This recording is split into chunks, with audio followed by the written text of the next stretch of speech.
Baptist archives in Tennessee, 4 rows. And you have all those letters in their own handwriting. There was also a guy named LaRoda in Abaco who did the same job, but he kind of played second fiddle to the guy in Bahama who we meet later on. In 1848, the title deeds for land and for chapels in Grand Bahama and Abaco comes in, and we even know what kind of collections they threw it. 8 Mile Rock threw in a collection of £10, 6 shillings, and 11 pence. G. Lang's Place, which became the Blackland Church later on. We said that churches started in people's homes. Blackland is in the eastern portion of Grand Bahama near Pelican Point. They threw in £1, 6. And Penn's Place, which I think I have it later on, but it comes. They threw in £2, and Karen Crow Harbor, which was the first settlement for liberated Africans and emancipated slaves in Grand Bahama. Back in 1835, they were selling the lots, and in 1840, they were throwing in 1 shilling a pence. Karen Crow Harbor became the last in Grand Bahama.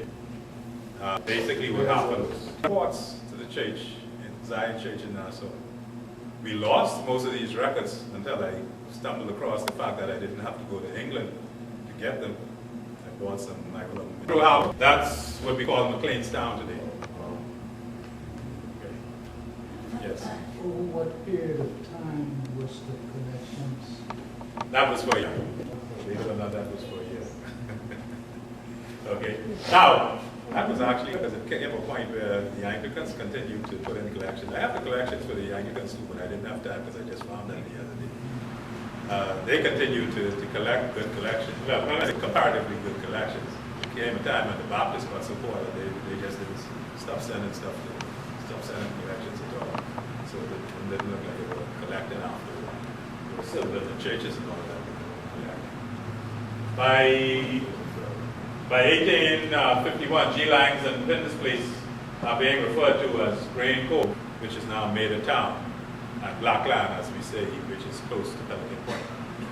So that tells me that the church had moved out of Lang's and Penn's houses and been built as a standalone edifice. Now, in 1854, J. Hanna is paid for being a native teacher. J. Hanna, who is he? He's a part of the Hanna-Hines connection that is not in the Hanna-Hines family tree, because it stops with his father and 2 brothers coming to Grand Bahama, and they lost the connection. I'm going to pass this on to my father now, because he kind of is the collector of it and passes it on to a guy in Florida who keeps a whole book. But we found the missing link. Basically, he is a very literate man, and he becomes a native teacher. And in 1856, there's a payment for a saddle that's sent for him from Nassau. He can have to use that saddle too. There's one report says he has to ride from 8 Mile Rock to High Rock, which is about 40 miles, and then catch the boat to Sweet Ski. So, in addition to that, even though he has LaRoda and Abaco, he's also in charge of Abaco and Mila. In 1879, the schools that the Baptists were trying to maintain in Grand Bahama were A Camp in the East End, Karen Crow, Sam Brain, and Freetown and High Rock, and George Thomas. He was in charge of the Freetown because apparently something went wrong with grain. But they were only being paid £1 a year. Sorry, £1 for 15 weeks. So I guess that didn't go far enough. After about 2 years, it kind of dies out. Now it's known that the Baptist started education in the Bahamas from 1833 to 1857, when the Board of Education took over their schools because they had no more money to send out of England for them. But then it's known that they continued in places where they could not get education because the Anglicans didn't have the resources to spread out that far.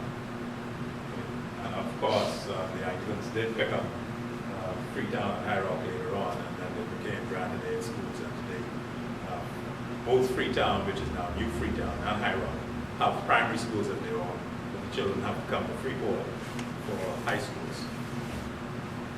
And in 1880, Zion Missionary holds service in the house in West End.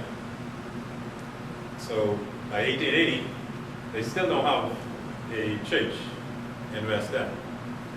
So it kind of goes out the window that West End was the capital for that time. Actually, the West End became the capital during bootlegging. And the foundation stone was laid for an infant school in 8 Mile Rock, but I don't think that lasted. Now, the Baptist church population in 1880 in 8 Mile Rock, there were 77 members, 30 Sunday school. In Grain Cove, which is the day mayor town, there were 21 members, 12 Sunday school, and High Rock edifice with a roof is still surviving. And I think most people know history goes back to 1886. It was used. Peters Key is now a national park, but the park is not where, no, it's not on the Key. The land next to Peterson Key was also called Peterson Key Settlement. That's kind of gone away now, other than this church to mark where it was. It's my personal opinion that the trust should try for that because of the history.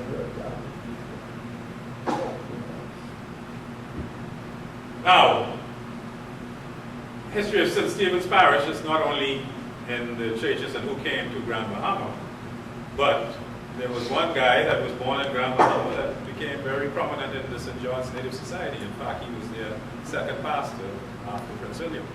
And he held that pastorship for over 40 years. And his name was Pastor Thomas Pappy Drummond. He was born in 1778, a slave in Grand Bahama.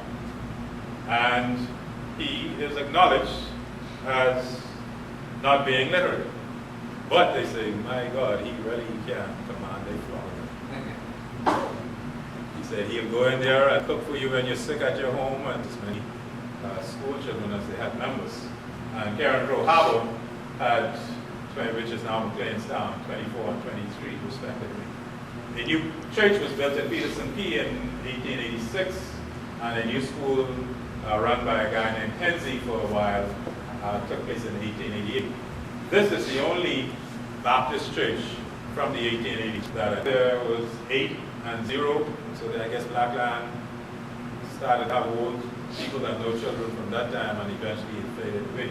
Sweetens Key had 24 members and 22 in Sunday school. You can see why they wanted to. There were 25 members and 20 Sunday school class in the classroom. Blackland